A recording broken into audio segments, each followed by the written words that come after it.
Hola, soy Jorge Bofill, soy abogado, nieto, hijo, sobrino, hermano, padre, tío de abogados y me apasiona mi profesión.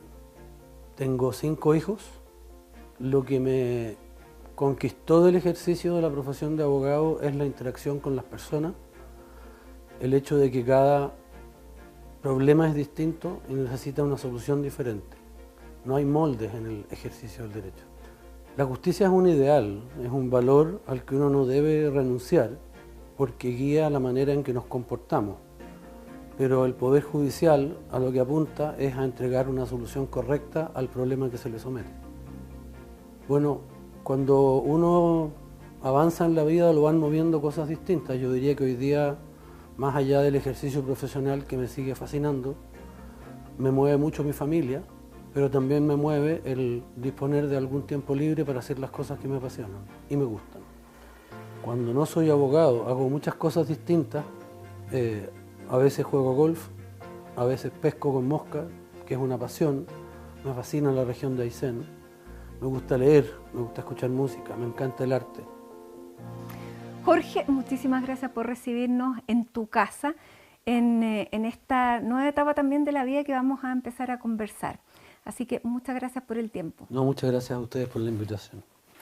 Jorge, tú tienes una placa que tiene el nombre de tu abuelo, que es el primer abogado de la familia que también se llama Jorge Bofill Seardi.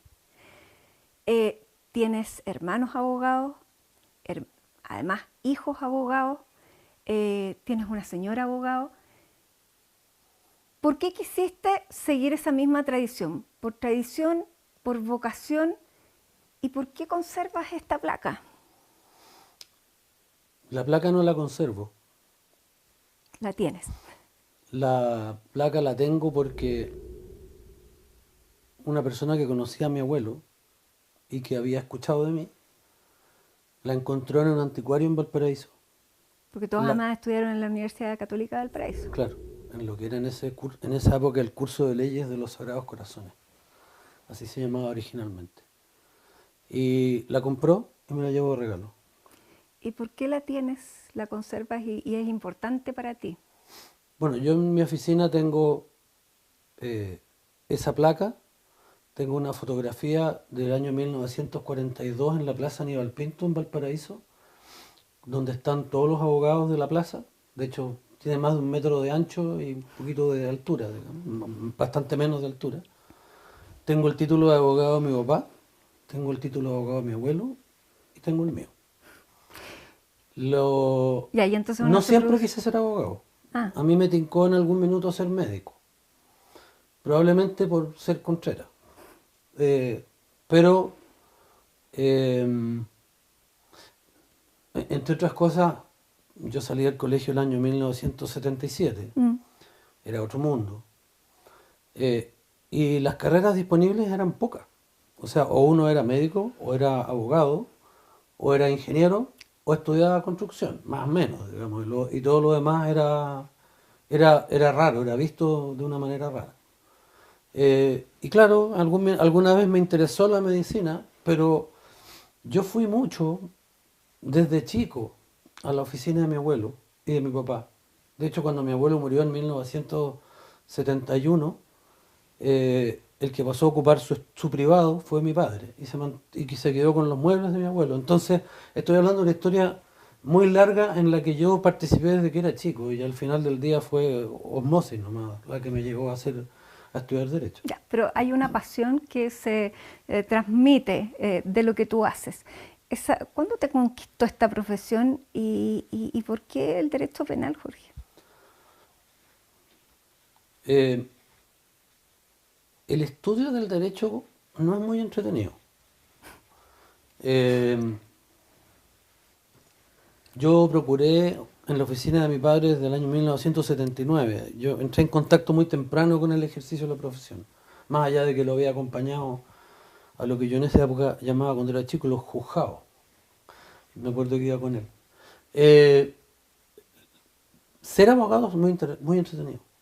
Uno está en permanente interacción con personas completamente distintas, que están enfrentando situaciones inusuales en la vida, que están enfrentando generalmente problemas complejos, situaciones emocionales, y ser abogado y estar en ese contacto con las personas es algo muy atractivo como profesional y como persona.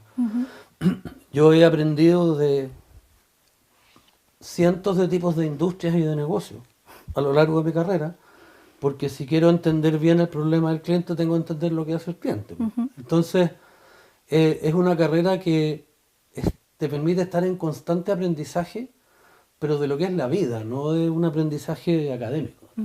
¿Y litigar? Bueno, yo en realidad he hecho de todo, porque cuando uno parte como abogado, pretender que va a seleccionar lo que le llega como cliente o caso es absurdo. ¿Y te acuerdas de tu primer caso? Claro, me acuerdo de mi primer comparendo. ¿Ya? Elegí la escoba. Era un tema laboral en Valparaíso para un cliente que además era amigo de mi papá. Estoy hablando del año 80, Ya. porque a partir de tercer año uno puede aparecer en tribunales como estudiante de Derecho. Y mi padre me dio un par de instrucciones básicas, no era un gran profesor mi papá. Me dijo, no, anda y di que no, niégalo todo, qué sé yo. Ah, ya, pues. Entonces, yo me había estudiado el tema, hice lo que él me dijo, cuando me tocó contestar un reclamo laboral, y después cuando yo quise empezar a rendir pruebas y el abogado del otro lado se opuso y me dijo, no, pues si usted no propuso nada distinto de lo que estoy proponiendo yo, entonces, ¿qué es lo que va a estar probando otra historia? Y hasta ahí llegué. Y claro, mi papá le tuvo que hacer el cheque al cliente porque perdimos el caso.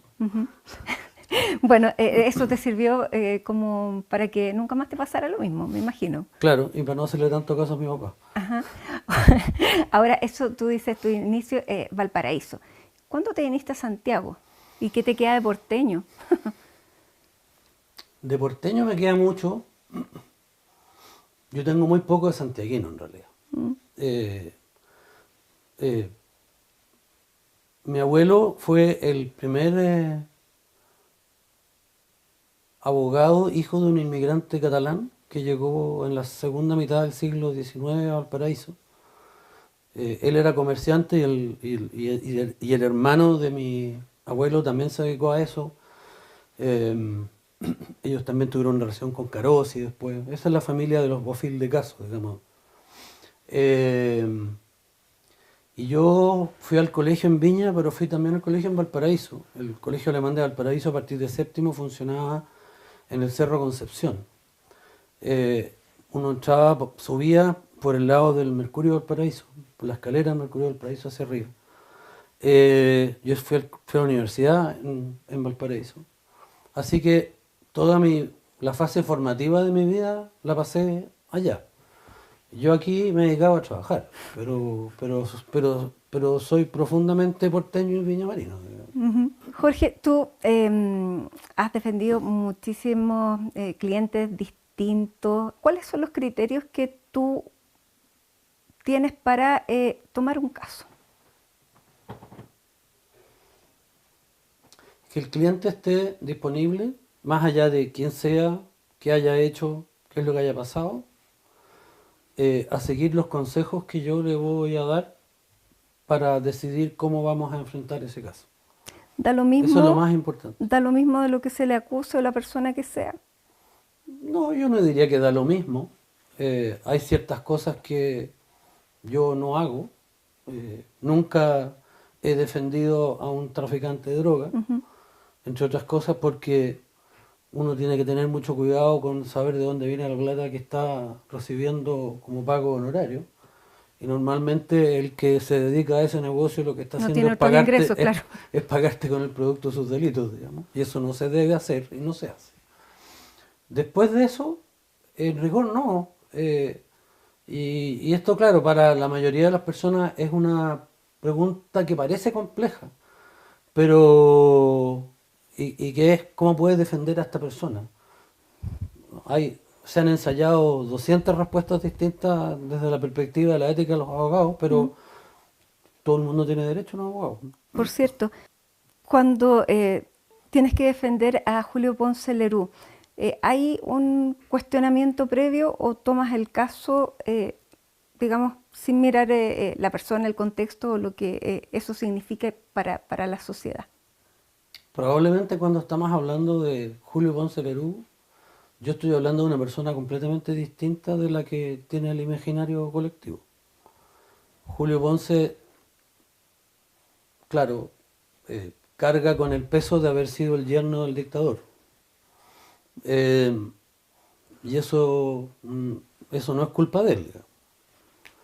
Pero Julio es un tipo extraordinariamente inteligente, inquieto, valiente, respecto de quien se ha construido toda una leyenda respecto de su actividad empresarial. Pero más allá de pero eso, él no es así. Pero fue juzgado y lo conocimos por el caso Cascada, ¿Sí? que fue un caso en que fue finalmente condenado y obligado, No. A él lo condenaron a la multa. Sí, a él lo condenaron a nivel administrativo. Claro, a pagar una multa. Y lo persiguieron durante 12 años a nivel penal. Y el Ministerio Público el año pasado cerró la causa después de 12 años, lo que es completamente insólito, porque no había nada en su contra. Y esta multa que había sido condenado a pagar, que finalmente la Corte Suprema se la rebaja en un monto... La Suprema lo rebajó porque el Tribunal Constitucional declaró que la norma que la Superintendencia de Valores había aplicado en esa época era una norma inconstitucional por su vaguedad para la determinación del monto de la sanción, y por eso se aplicó el máximo de otra norma que era una fracción de lo que había querido imponerle en su minuto la Superintendencia de Valores. De 60.000... Pagó 75.000 unidades de fomento. Pagó 3 millones de dólares, pero tenían inicialmente que pagar 30. No, mucho más. Pero además... ¿Y eso fue justo? Claro que sí, porque la que actuó injustamente en su minuto fue la Superintendencia de Valores, cuando aplicó arbitrariamente, y esto es lo que subyace en el fallo del Tribunal Constitucional, una multa que no correspondía aplicar. Y por eso la norma no tenía que aplicársele a Julio Ponce.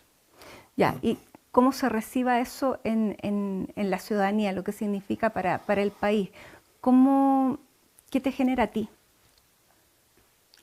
A estas alturas no me genera nada, probablemente porque la experiencia ya me ha enseñado que las reacciones que se producen a nivel de opinión pública en general son muy poco racionales.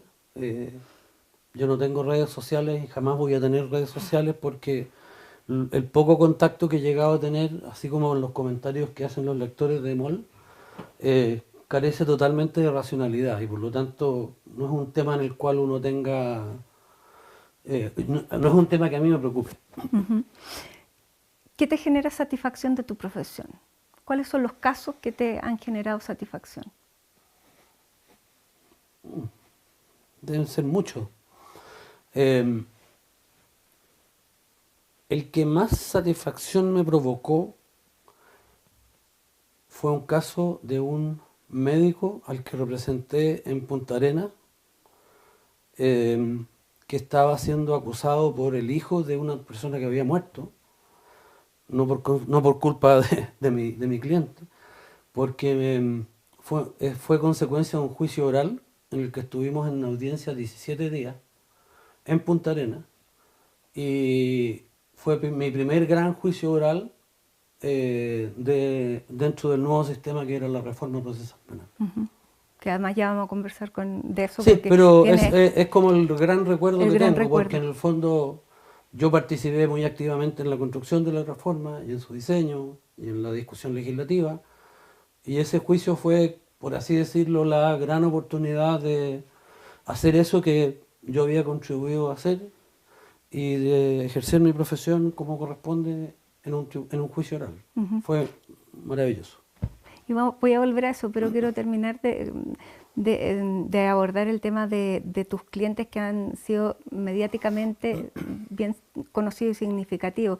Y el otro es el caso del excomandante en jefe del ejército, Juan Emilio Cheire, el general del Nunca Más, que fue acusado de haber sido encubridor de torturas en el regimiento de La Serena en 1973 en el marco de Caravana de la Muerte. Él finalmente fue condenado y se recalificó, la Corte Suprema recalificó el delito de encubridora cómplice. Tú has dicho que esa fue una condena injusta. Es una condena injusta. ¿Qué convicción tienes de ese caso? Bueno, ese caso lo conozco hasta el más mínimo detalle, hasta el día de hoy. Ya terminó. Hay otros casos pendientes de Juan Emilio, pero ese terminó. Yo estuve en la reconstrucción de la escena que se hizo, que llevó adelante el ministro Carroza, cuando era ministro que estaba a cargo de la causa, ministro de Fuero. Y a mí me marcó mucho que en el contexto de la reconstrucción de lo que había ocurrido el 16 de octubre del año 73, que fue cuando la Caravana de la Muerte pasó por el regimiento que en esa época se llamaba Arica, en La Serena, que fueron unas pocas horas por lo demás. Y lo que se hizo ahí fue una reconstrucción prácticamente cuadro a cuadro a propósito de lo que estamos haciendo en televisión, digamos. Y en algún minuto el ministro Carroza le preguntó a Juan Emilio que, dado que él lo que había hecho era presenciar cosas que habían hecho otros, ¿por qué él no había denunciado estos hechos a la justicia?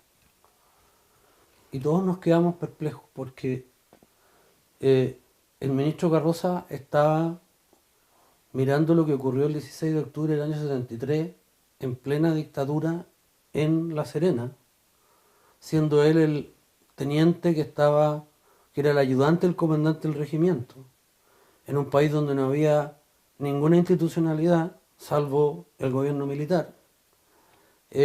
¿Por qué no había ido a denunciar al general Arellano y sus cómplices o coautores, no sé, a Carabineros o a algún tribunal?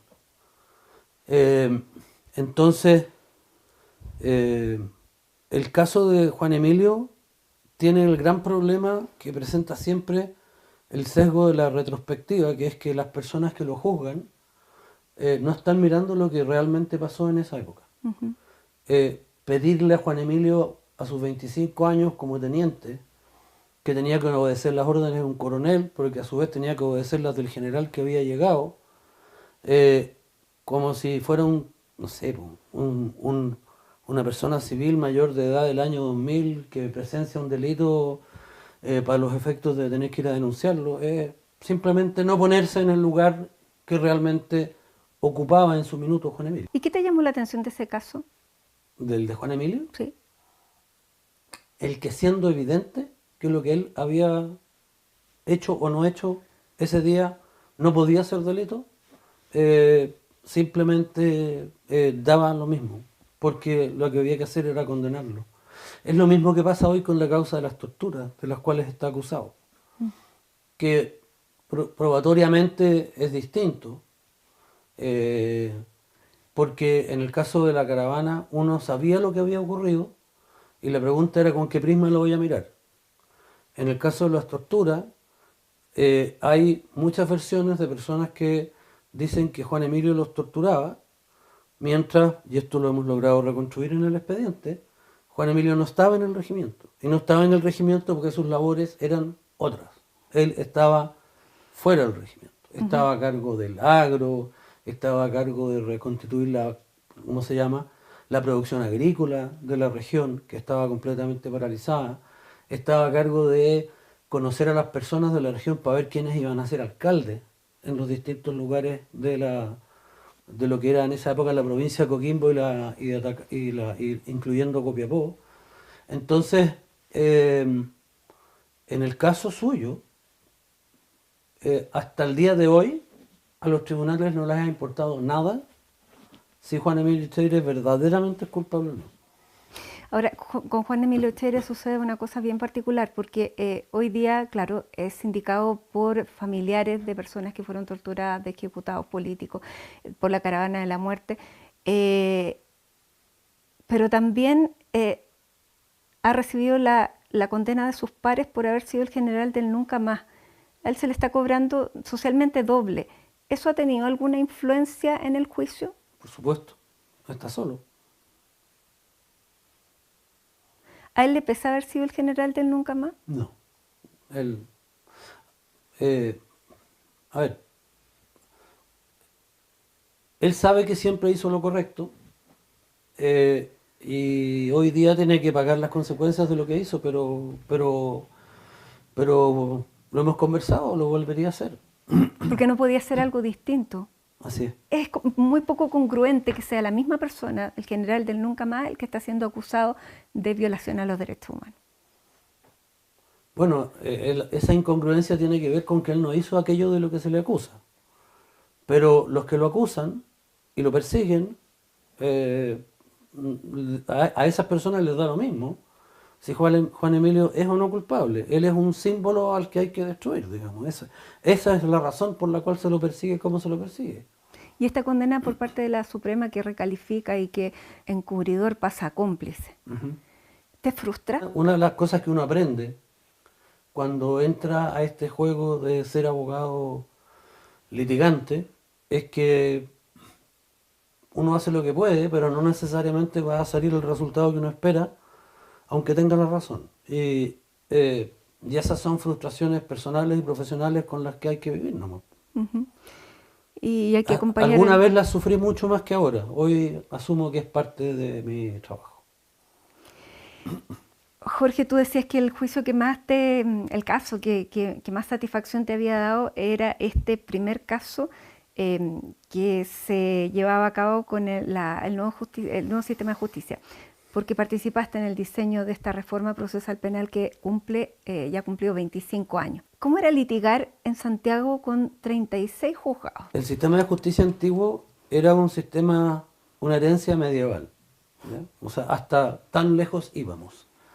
La palabra Inquisición viene de la Edad Media y de la Iglesia, y el sistema procesal que imperaba en la época era el sistema inquisitivo.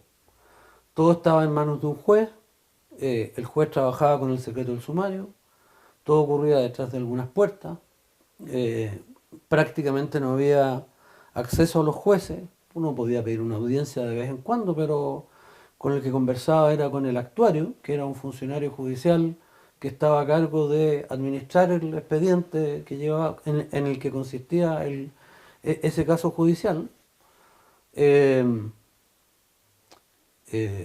Entonces, prácticamente no había trabajo de convicción o de argumentación, porque uno tenía que lidiar con aquello que el juez había juntado con la ayuda de la policía y con el trabajo del actuario. Y que era un trabajo bien lento y poco transparente. Claro, y en un sistema que además tenía harto de corrupción. Ya, estamos 25 años después. Vamos a ir a una pausa, Jorge, pero tú dijiste la última palabra, que tenía mucho de corrupción. 25 años después estamos viendo escenarios que son distintos pero muy parecidos finalmente. Así que vamos a hacer una pausa en CNN Íntimo. Estamos conversando con el abogado penalista Jorge Bofill. Al regreso seguimos con más.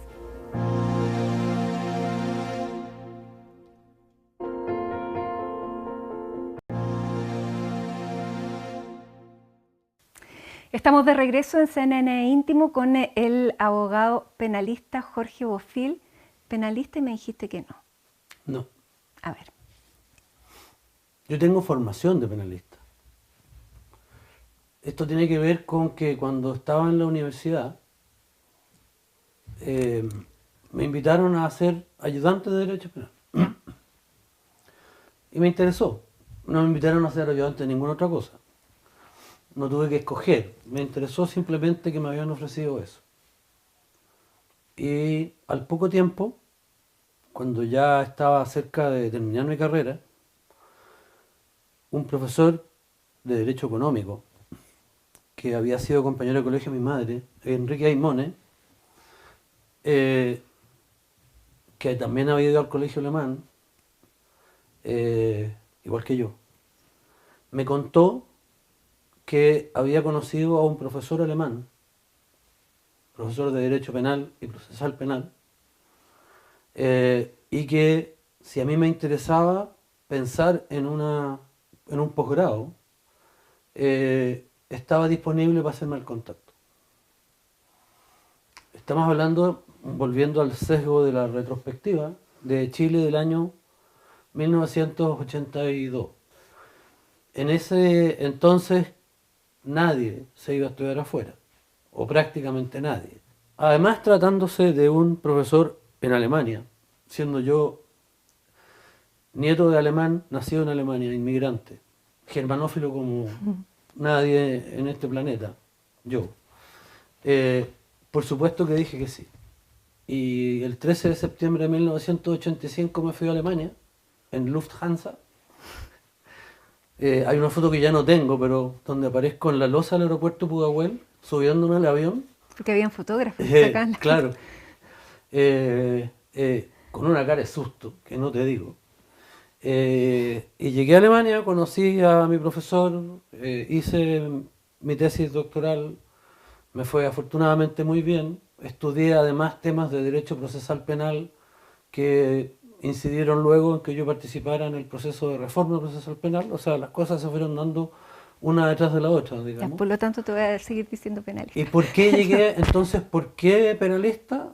Por la formación. Porque yo estudié Derecho Penal y estudié Derecho Procesal Penal, que era la orientación, pero como abogado yo siempre he hecho de todo. Entonces, lo de penalista a lo mejor tiene que ver con que los casos más famosos son los penales, pero yo me niego, digamos, a eso no por una cuestión de maña, sino porque los abogados son abogados. Los Ya. abogados resuelven problemas. Y eso tiene Los que ver con problemas no son este... penales, ni civiles ni comerciales. Los problemas de los clientes son problemas de los clientes y lo que uno tiene que hacer es mirar al cliente, mirar a su problema y después empezar a buscar por dónde viene la solución. Ya, y eso es lo que, o sea, eso tiene todo que ver con el giro que diste este año de separarte de tu antiguo estudio y crear uno nuevo que tenga esta mirada. Esta mirada la he tenido siempre yo. No es distinta hoy día de lo que era hace 40 años o 35 años. Lo que pasa es que como tengo la suerte de que me ha ido bastante bien como abogado y la gente me conoce, tengo la posibilidad de elegir los casos que tomo. Y los casos que tomo son los casos precisamente que tienen ese ingrediente de ser difíciles. La derivada de ahora es distinta, tiene que ver, entre otras cosas, con que los socios principales de mi ex oficina teníamos miradas distintas y perspectivas distintas respecto del ejercicio profesional y especialmente de los futuros respectivos. Y la oficina que empezó a funcionar a partir del pasado viernes es eso, el futuro redefinido de mi ejercicio profesional, que combina lo que yo hago, mi experiencia, tener a un gran socio como es César Ramos, que sí se dedica principalmente a los temas penales, aunque él comparte completamente la perspectiva que ya describí. Y además estoy incorporando a toda mi familia, partiendo por mi señora, Marcela Vega, que es una gran litigante, y a mis 3 hijos.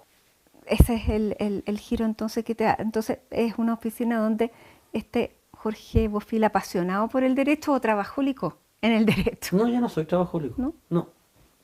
El trabajólico es el que lo fui muchos años en la vida. Yo me perdí muchas cosas. Yo tengo la suerte de haberme casado de nuevo y tener 2 niñitas que tienen 12 y 10 años y verlas crecer, cosa que con mis hijos grandes no pasó, digamos, porque era trabajólico y le dedicaba toda mi vida a trabajar.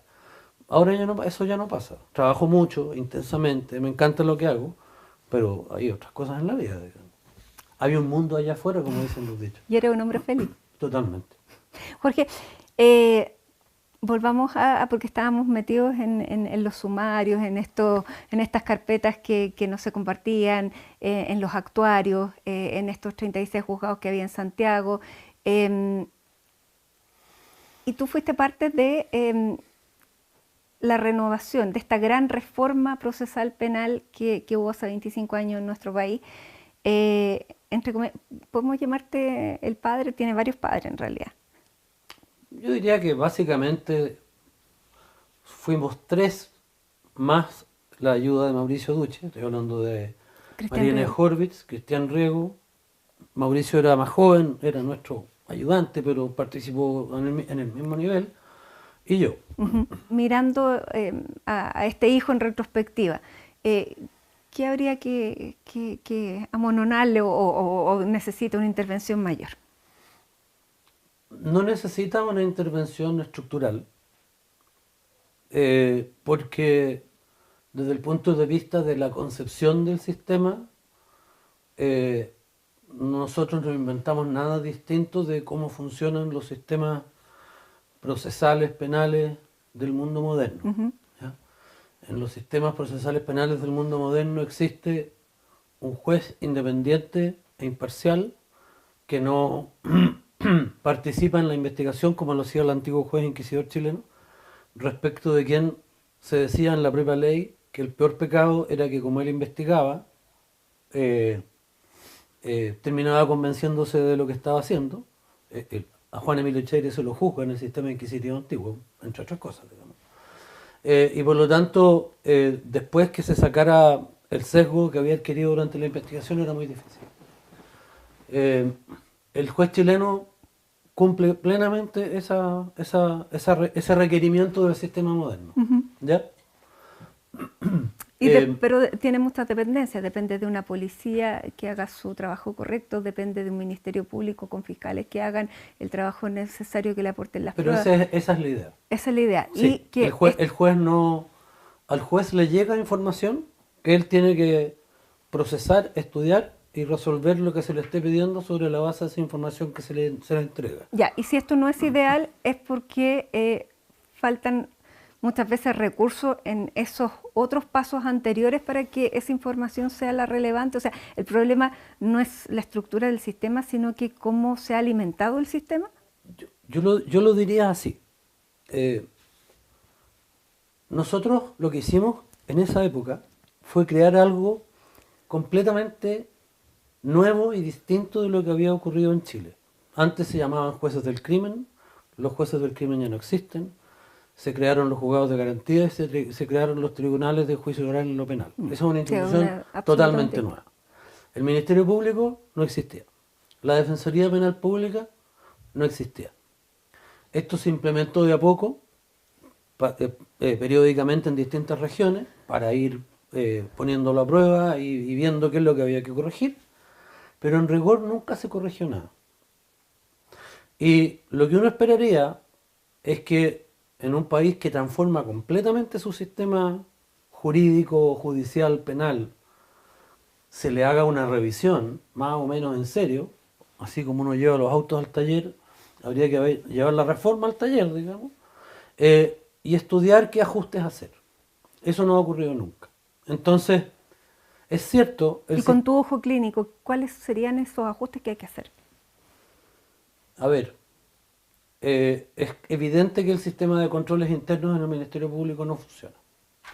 Y por lo tanto, o se genera un sistema de control que haga que se corrijan los errores que se cometen internamente, o hay que generar un sistema de control externo. Eso es inevitable.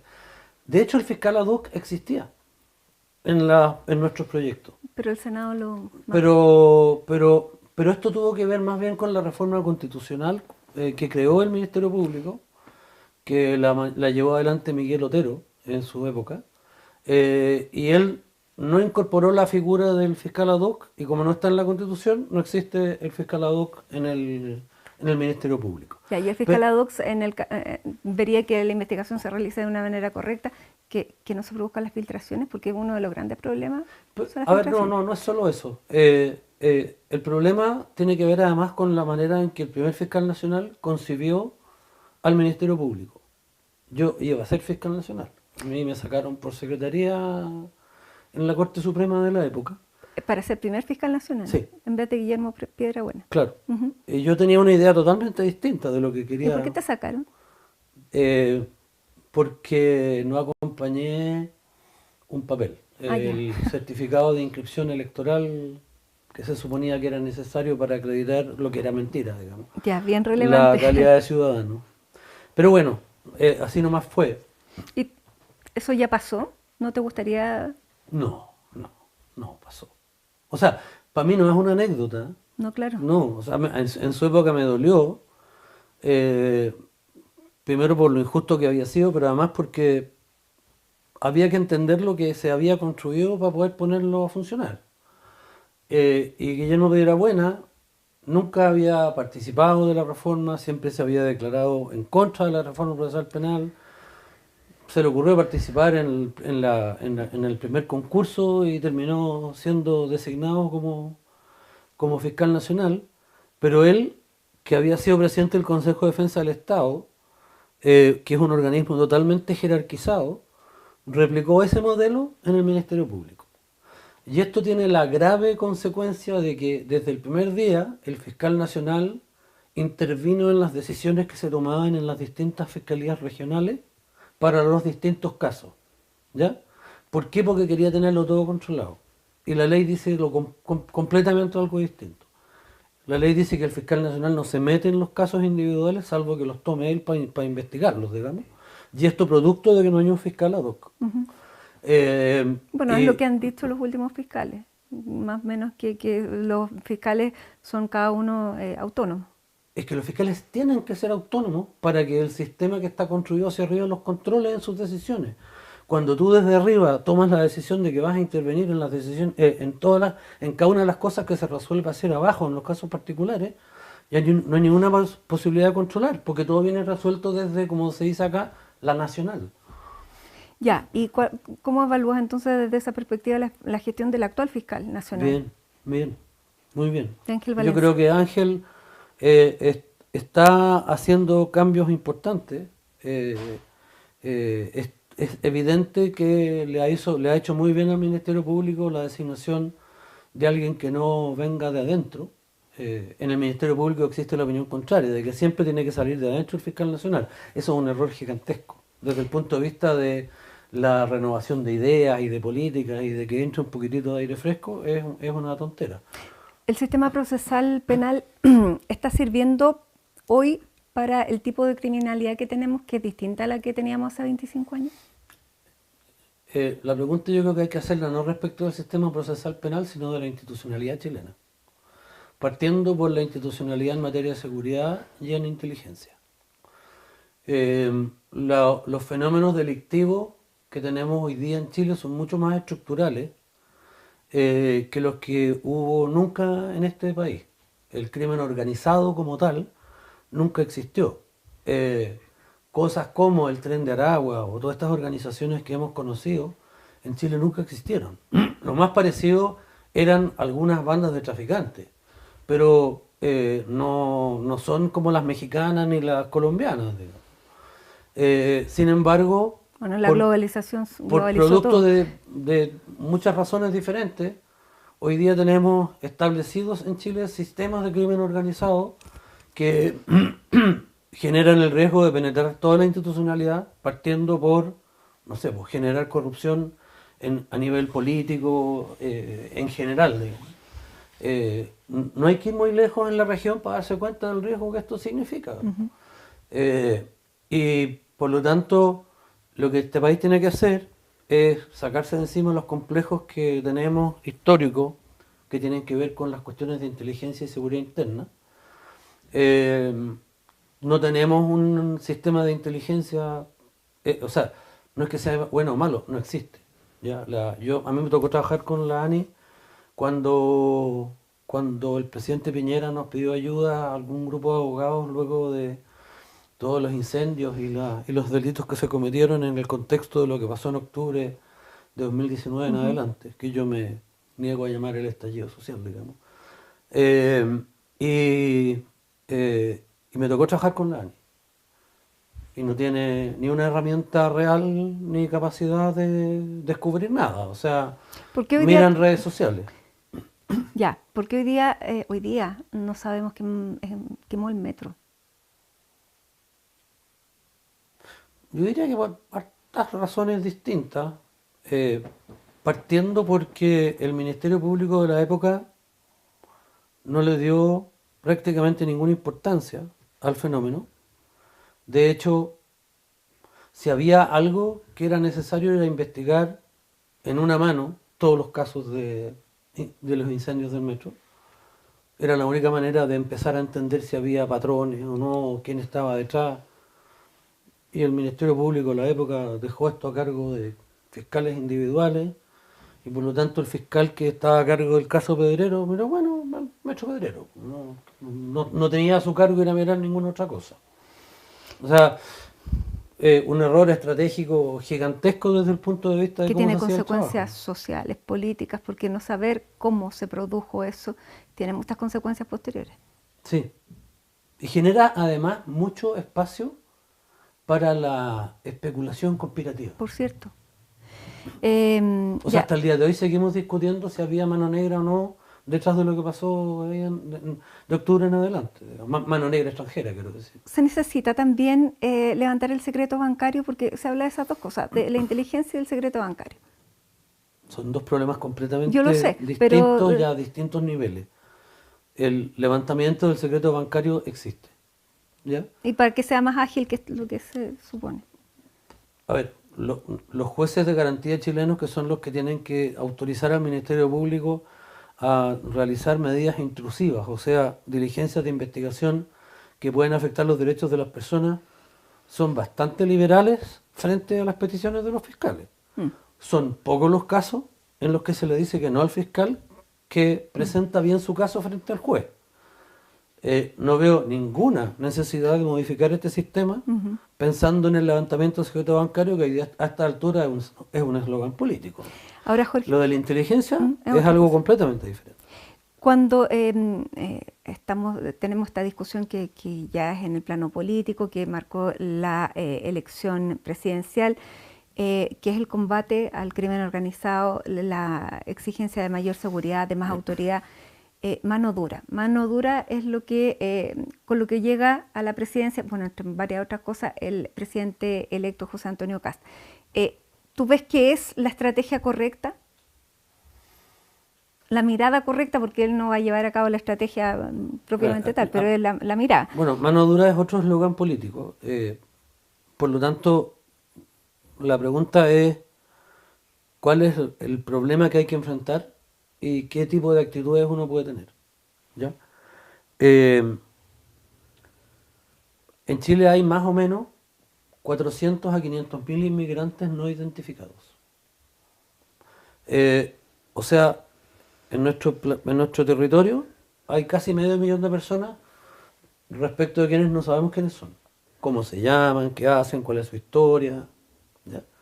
Y eso genera un problema gigantesco a todo nivel. Hay que regularizar. Obvio. O sea, obvio, no hay ningún país en el mundo que no se preocupe de regularizar a las personas que están dentro del territorio. Por seguridad interna. O sea, partiendo porque si tú quieres tener programas de vivienda tienes que saber quién la necesita y quién no y cuáles son sus características. Ya, pero pensando que son personas que más bien queremos, o el sistema lo que plantea es que quieren que se vayan. Está bien, yo lo entiendo. Pero Regularizar es que yo miro el problema de la migración de otra manera. Primero, me parece que inmigración es completamente necesaria. En un país que tiene la tasa de natalidad que tiene Chile desde hace mucho tiempo, no tenemos ninguna alternativa de salir adelante como sociedad si no tenemos inmigrantes que en el fondo reemplacen a las personas que en Chile no nacen. ¿Ya? Y eso le pasa a Chile, le pasa a Estados Unidos, le pasa a toda Europa, y por lo tanto cualquier discurso anti-inmigración per se son pura música, porque es mentira. ¿Ya? Otra cosa distinta es que uno se vaya al extremo, como nos fuimos nosotros, y dejamos entrar a 1 millón y tanto de personas, y no sabemos ni siquiera quiénes son. Oponerse a una regularización de la inmigración es un suicidio colectivo, porque tú tienes que saber quién es quién en Chile. Nosotros todos tenemos cédula de identidad, menos 500.000 personas. ¿Por qué? Porque no hemos tenido la pequeña inteligencia política de ponernos de acuerdo, ya que yo culpo mucho a la izquierda y al actual gobierno, en que esto no tiene que ver con ser buenista o no, tiene que ver con que uno tiene que tener condiciones básicas para que un país funcione. Pragmático. No, esto es mucho más que ser pragmático. O sea, esto es absolutamente necesario para que el país pueda funcionar, porque te insisto, una vez que tú sabes quiénes son y cuántos son y qué trabajo tienen y qué trabajo no tienen, puedes empezar a construir programas sociales. Pero ¿cómo vas a hacerlo con un 5% de la población chilena, porque 500.000 personas son eso, que es mucha gente en Chile? Tú no sabes ni siquiera quiénes son. ¿Cómo vas a construir programas escolares, etcétera? Ya, y eso, de acuerdo al sector político que hoy día va a asumir, es un efecto de llamada a más migrantes. O sea, yo no hablo por el gobierno entrante, ¿No?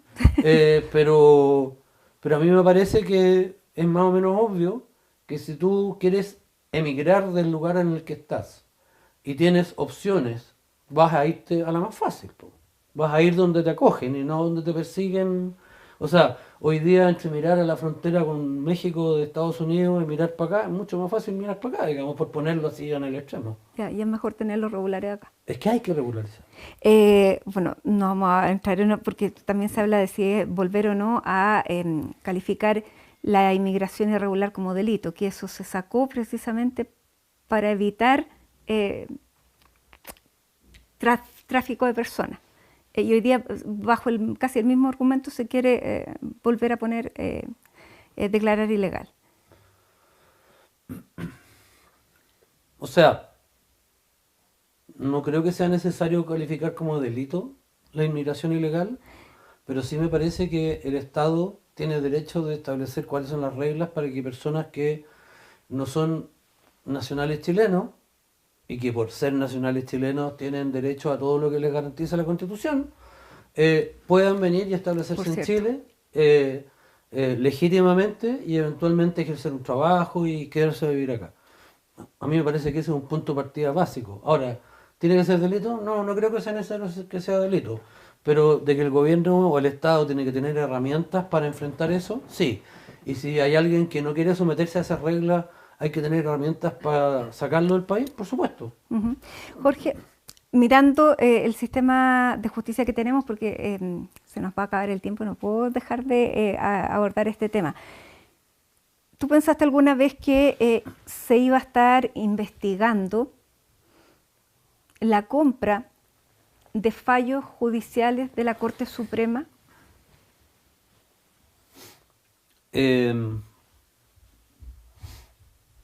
A ver, a mí me fueron a ofrecer el voto de un ministro de la Suprema hace 15 años atrás, un abogado que trabajaba en la plaza, en un caso grande que yo tenía. Con lo cual quiero decir que lo que estamos descubriendo hoy no es nuevo. Siempre ha habido información respecto de la existencia, especialmente por el nivel y la importancia y la influencia que tiene en la Corte Suprema, el hecho de que haya uno o más ministros que son eventualmente corruptos. ¿Ya? Desde esa perspectiva, a mí me alegra que se estén investigando judicialmente a los ministros corruptos. Ya, pero tú dices que no hay nada nuevo bajo el sol. No, salvo el escándalo con el que han ocurrido las cosas en el último año, yo diría que no hay nada nuevo. Lo que es nuevo es que lo sabemos y que es difícil creer en la justicia cuando tú tienes públicamente la investigación de una jueza como Ángela Vivanco, que tenía integraba las salas de acuerdo a, estamos viendo recién un caso, pero seguramente se abrirán a más porque ya hay otros indicios.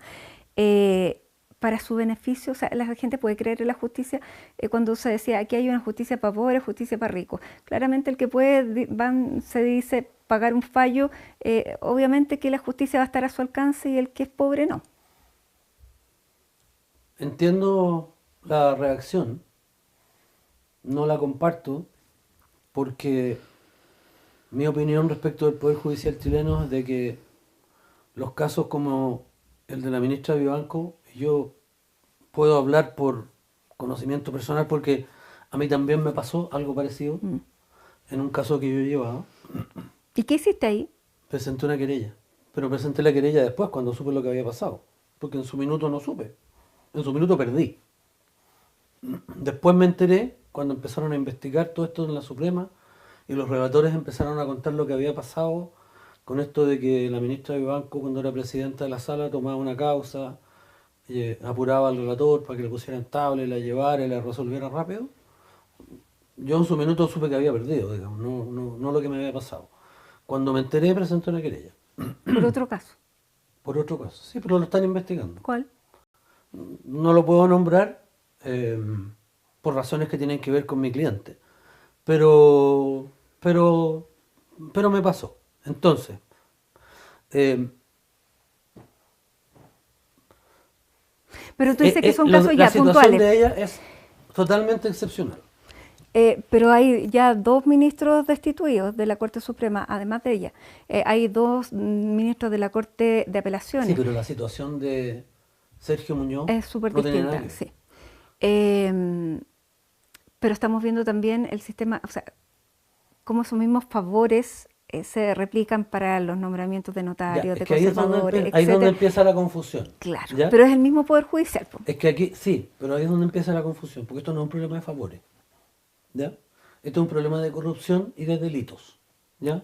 Ya, no son favores, son Esto delitos. es comprar votos, comprar decisiones para que a mí me vaya bien o mal en un caso.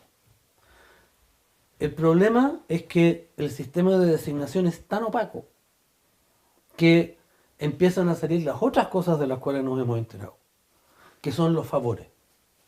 Ahora, los favores no son tan malos como la corrupción, pero son muy malos.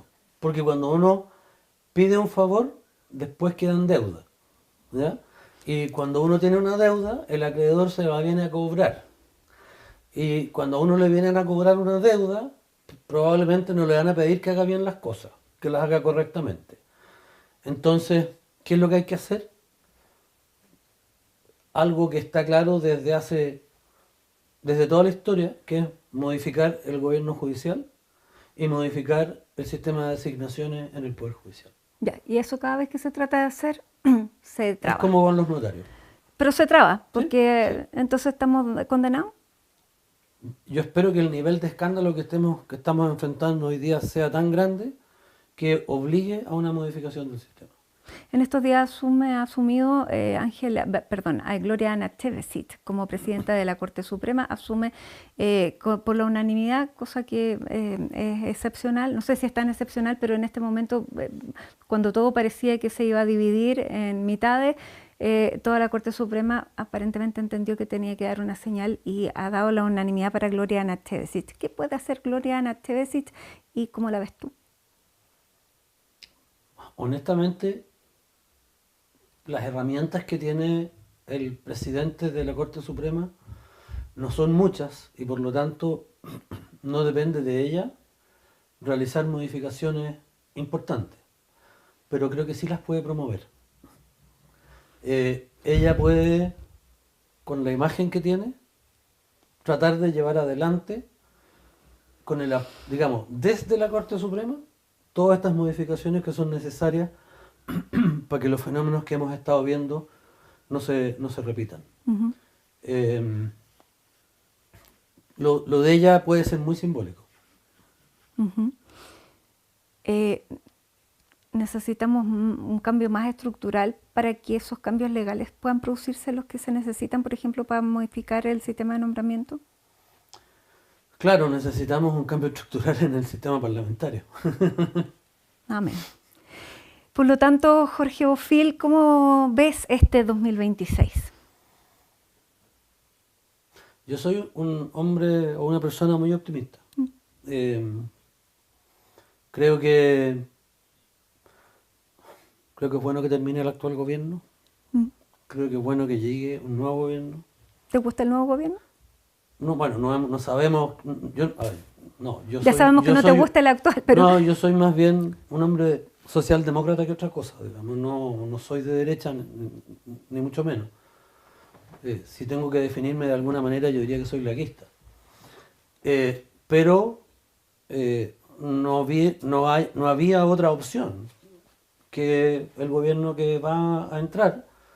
Y yo pienso que más allá de los prejuicios, dadas las declaraciones que ha hecho el presidente electo respecto de la manera en que quiere gobernar y conformar su gobierno, hay que darle el beneficio de la duda de que realmente lo que él quiere hacer es un gobierno que integre distintas miradas respecto de lo que tiene que ser Chile. Y ojalá eso se haga verdad. Y ahí probablemente voy a cambiar mi opinión sobre sus ideas. todo está por verse. Así es. Jorge Bofill, muchísimas gracias por todo este tiempo que nos diste en esta edición de CNN Íntimo, cuando estás además partiendo un proyecto nuevo, así que este 2026 viene con muchas cosas personales y por supuesto a nivel nacional. Muchas gracias. A ti muchas gracias por la invitación nuevamente. Y a ustedes también muchísimas gracias por habernos acompañado en esta edición de CNN Íntimo junto al abogado Jorge Bofill. Los dejo invitados para que nos sigan a través de todas nuestras plataformas y nos reencontramos en una próxima edición. Hasta entonces.